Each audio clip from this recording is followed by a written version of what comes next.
நம்ம ஊர் விவசாயி ஃப்ரான்ஸ் வந்தால் என்ன ஆகும்? வேற என்ன ஆகும்? இப்படி புல்லும் பூண்டுமா இருக்கிற நிலம் இப்படி அழகாக ஆகும். சரி, இன்னைக்கு எங்கள் மாமனார் மாமியார் என்னென்ன பயிர் வச்சுருக்காங்கன்னு பார்க்கலாமா? வெண்டைக்காய், அவரைக்காய், பீட்ரூட்டு,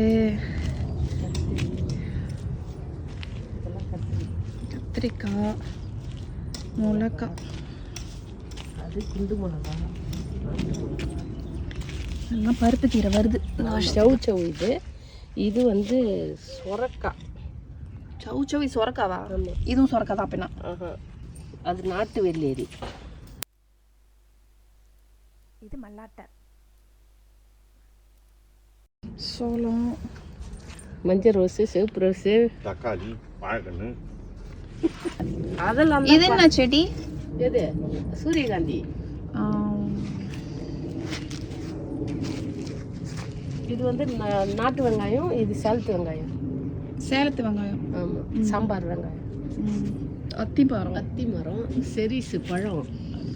பசங்க என்ன வந்தாங்கன்னா அதை அறுத்து விட்டுருவோம் எல்லாத்தையும். ஐயோ கொத்து நிறையா அம்மா தான் இந்த வருஷம். நான் அப்புறம் வீடியோ எடுக்க சொல்லணும்னு நினச்சேன், வந்துட்டேன். சரி அம்மா அப்பா இந்தியா அரிக்கும். இது இந்தியா பைத்தியம் செடியா? நீ இது எடுக்கிறல்ல சொல்ற இந்தியா அரிக்கும். கிரேப்ஸு. நானே ஒரு செடியா போட்டு. இது கீரை தான் நல்ல. இது மணத்தக்காளி கீரை. மணத்தக்காளி கீரையா? அதெல்லாம் மணத்தக்காளி கீரை. ம். இது இந்த அரைக்கீரை மாதிரி, குப்பைக்கீரை மாதிரி. இது இது கறிப்பட்டை இலை. இவங்க எல்லாமே பைத்தியங்க தான். எல்லாமே இது என்னது? அதான் இது வந்து அதான்